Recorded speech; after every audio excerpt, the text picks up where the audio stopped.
एक समय एक राजा का एक महामंत्री था। वो भगवान पर बहुत विश्वास रखता था। राजा भी धार्मिक था, लेकिन उस महामंत्री का विश्वास परमात्मा पर अलग ही था। दूसरे जो मंत्रीगण थे वो उस महामंत्री से बहुत ईर्ष्या रखते थे। उनका उद्देश्य था कि किसी प्रकार ये राजा के हृदय से गिर जावे और मेरा नंबर आ जावे महामंत्री पद पर। तो एक व्यक्ति ऐसे उसकी निंदा चुगली करते रहते थे, कोई ना कोई दाव लगाए रहता था। एक दिन राजा अपनी तलवार की धार चेक कर रहा था, वो कितनी तेज है, ऐसे स्वाभाविक निकालकर अन्य हाथ से ऐसे देखते हैं जैसे ये नाई उस तरह देखा करें। उधर से वो बातें भी कर रहा था और साथ में उनके मंत्री महामंत्री खड़े थे। उसका ध्यान रहा नहीं, राजा की उंगली कट गई, अलग होगी, दूर जा गिरी। और वो राजा ने कहा, ले भाई बड़ा बुरा हुआ है, तो मेरी तो उंगली कट गई। तो महामंत्री ने कहा कि राजन बहुत अच्छा हुआ, परमात्मा जो करता है वो अच्छा ही करता है, अच्छा ही हुआ।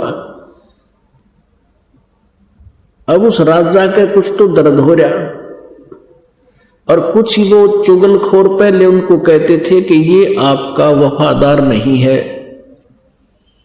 राजा को वो बात ध्यान में आ गई कि ये तो मेरा शत्रु है, मेरी उंगली कट्टी नहीं होगा, बहुत अच्छा हुआ।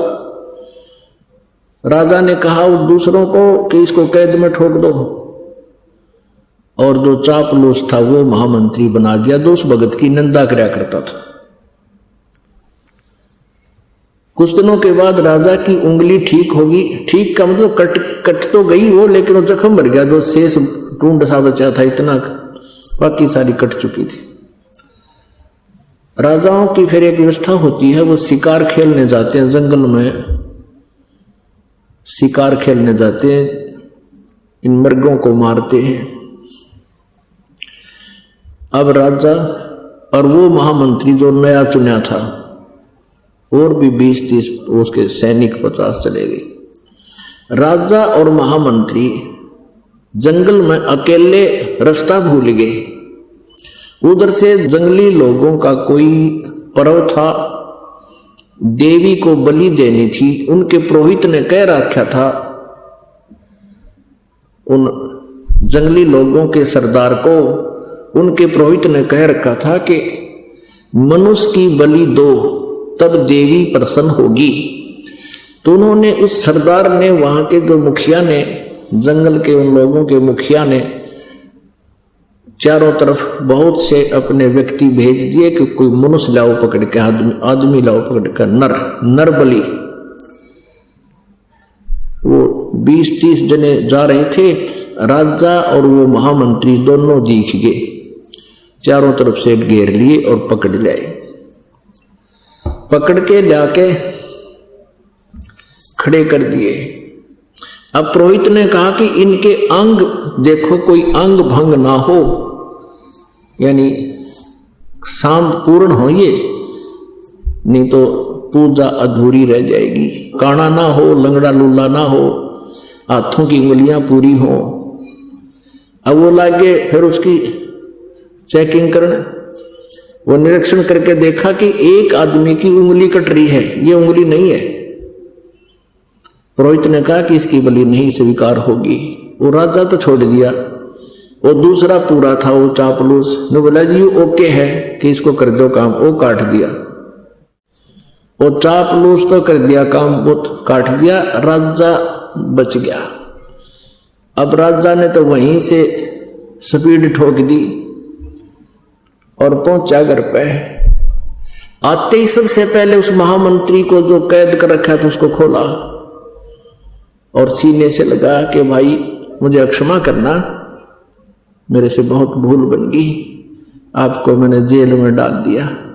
आपने जो शब्द कहा था उस दिन कि आपकी उंगली कट गई, बहुत अच्छा हुआ, मुझे बहुत दुख हुआ था आपकी बात का, लेकिन आज मेरे साथ वो घटना घट गई कि आपका वचन सही था, कि ये बहुत अच्छा हुआ।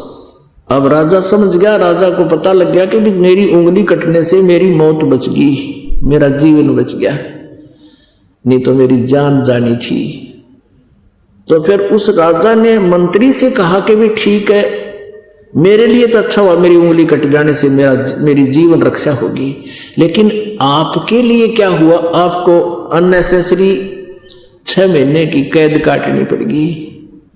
अब वो महामंत्री, भूतपूर्व महामंत्री कहता है कि मेरी भी जान बच गई ना, आज तेरे साथ मैं होता और मेरी जान जाती, इस 6 महीने की कैद में मेरा भी जीवन रक्षा होगी, ये भी बहुत अच्छा हुआ। तो पुण्यात्माओं, ये भले ही कथाएं हों और भले ये सच्चाई है, लेकिन ये विधान परमात्मा का ऐसा ही है, हमने इसको सत्य ही मानना पड़ेगा। तो किसी के साथ कोई ऐसी घटना घट भी जाती है तो इन परमात्मा के जो दिए हुए फार्मूले हैं, इनको तुरंत अप्लाई कर लिया करो अपने माइंड में, 90% टेंशन खत्म हो जाएगी। और फिर रिजल्ट देखना परमात्मा का। कहते हैं द्वार धनी के पड़ा रहे और धक्के धनी के खावे, 100 काल झकझोल ही पर द्वार छोड़ नहीं जावे।